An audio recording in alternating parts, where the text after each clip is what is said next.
नमस्कार, मैं प्रद्युमन जोशीला हरियाणा प्रदेश में हमेशा से राजनीतिक तौर पर मजबूत माने जाने वाले जाट समाज की आखिरी बड़ी उम्मीद भी बीजेपी हाईकमान के एक फैसले ने तोड़ दी।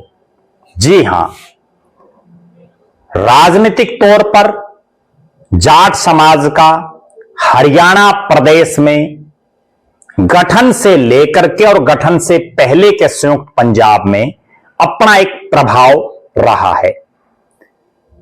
हालांकि हम किसी जाति पाति में विश्वास नहीं रखते, लेकिन उसके बावजूद देश हो या प्रदेश, उसका राजनीतिक ढांचा आज के सीन में जातीय समीकरणों पर बहुत बड़े स्तर पर टिका हुआ है।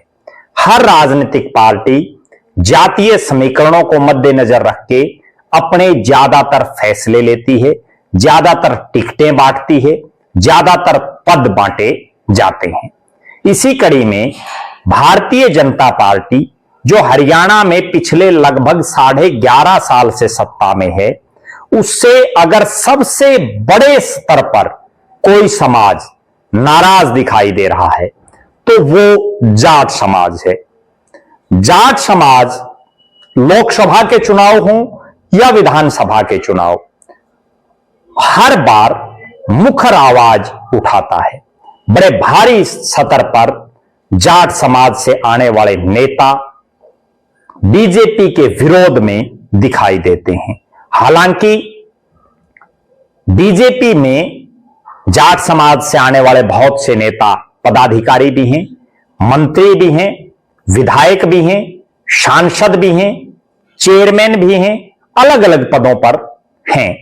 उसके बावजूद प्रदेश में सत्ता का सबसे बड़ा पद और संगठन का सबसे बड़ा पद, इन दो पदों पर जाट समाज की टकटकी लगी रहती है। हरियाणा प्रदेश में भारतीय जनता पार्टी ने 11.5 साल के अपने कार्यकाल में मुख्यमंत्री की कुर्सी पर किसी जाट समाज से आने वाले चेहरे को नहीं बैठाया। प्रदेश अध्यक्ष, जो बीजेपी में एक बड़ा महत्वपूर्ण पद है, किसी भी पार्टी में हो, सरकार के मुखिया के बाद पार्टी का मुखिया यानी प्रदेश अध्यक्ष अपने आप में एक महत्वपूर्ण पद होता है। हालांकि बीजेपी ने इस पद पर सत्ता में आने के बाद सुभाष बराला, जो टोहाना के विधायक हैं, उनको बैठाया।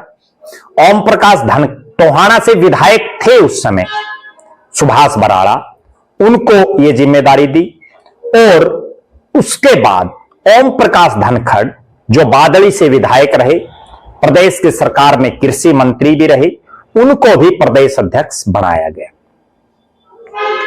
अब एक बार फिर से जाट समाज की निगाहें भारतीय जनता पार्टी के प्रदेश अध्यक्ष के इस पद पर थी।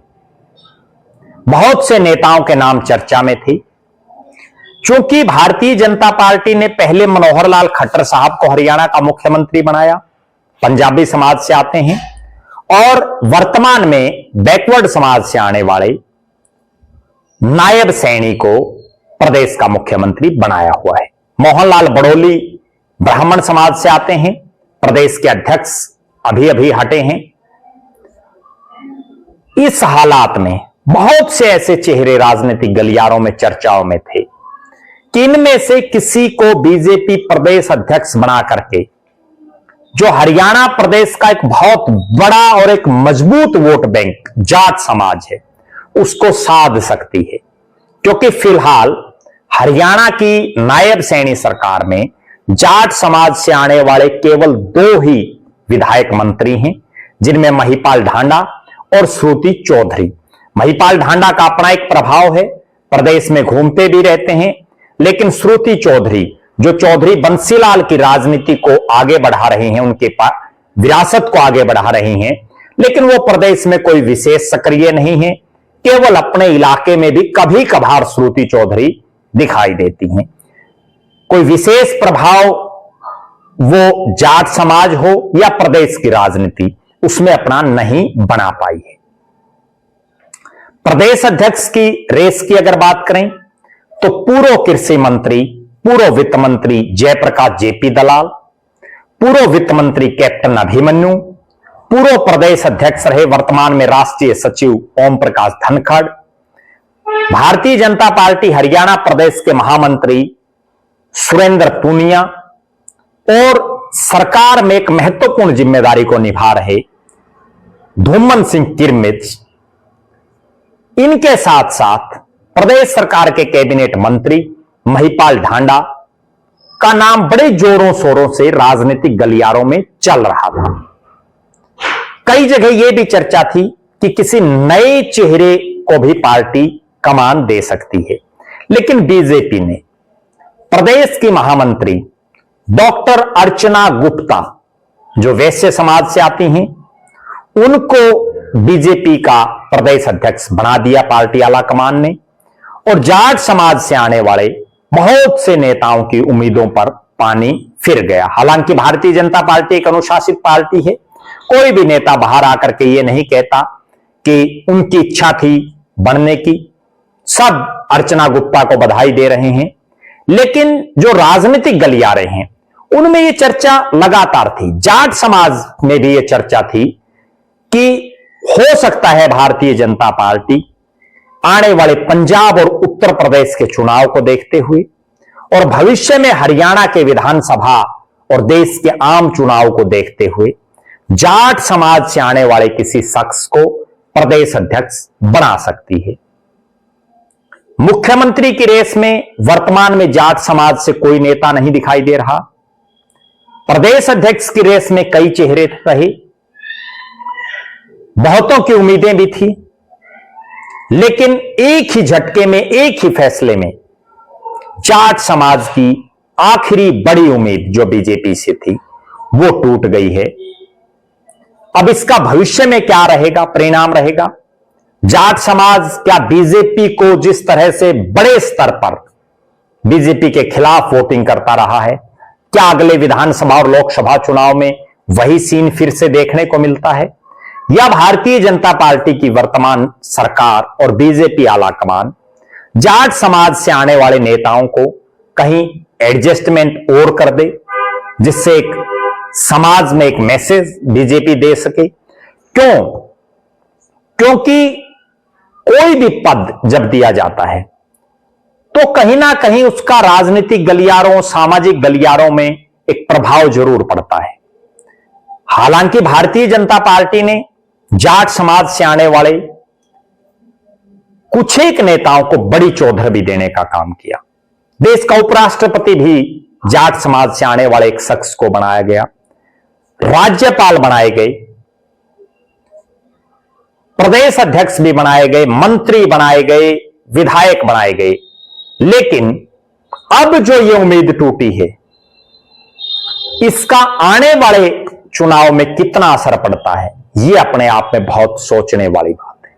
हरियाणा की राजनीति, जिसमें जाट समाज अपने आप में एक मजबूत कड़ी का काम करता है, ना केवल खुद आगे बढ़कर के चुनाव कैंपेन करते हैं, ना केवल खुद आगे बढ़कर के चुनाव को संभालते हैं, बल्कि समाज के दूसरे वर्गों को भी अपने साथ जोड़ने का मादा जाट समाज रखता है।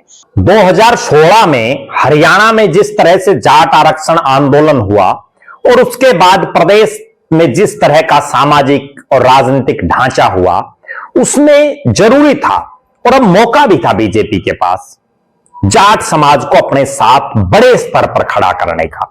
अगर भारतीय जनता पार्टी जाट समाज से आने वाले किसी चेहरे को प्रदेश अध्यक्ष बनाती तो उसका सीधा सीधा असर पंजाब और उत्तर प्रदेश में आने वाले समय में होने वाले चुनाव में तो पड़ता ही, साथ ही हरियाणा की राजनीति में भी जाट समाज ये सोचने पर मजबूर अवश्य होता कि जो पार्टी सत्ता के साथ है और जो पार्टी उनके समाज को इतना मान सम्मान दे रही है, उसके साथ ही क्यों ना डट करके खड़े हो जाएं।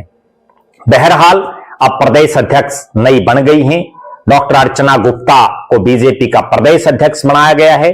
हमारी तरफ से उनको बहुत बहुत शुभकामनाएं और आने वाले समय में वो किस ढंग से प्रदेश के राजनीतिक गलियारों में बीजेपी को मजबूत करती है, उस पर भी हमारी निगाहें बनी रहेंगी।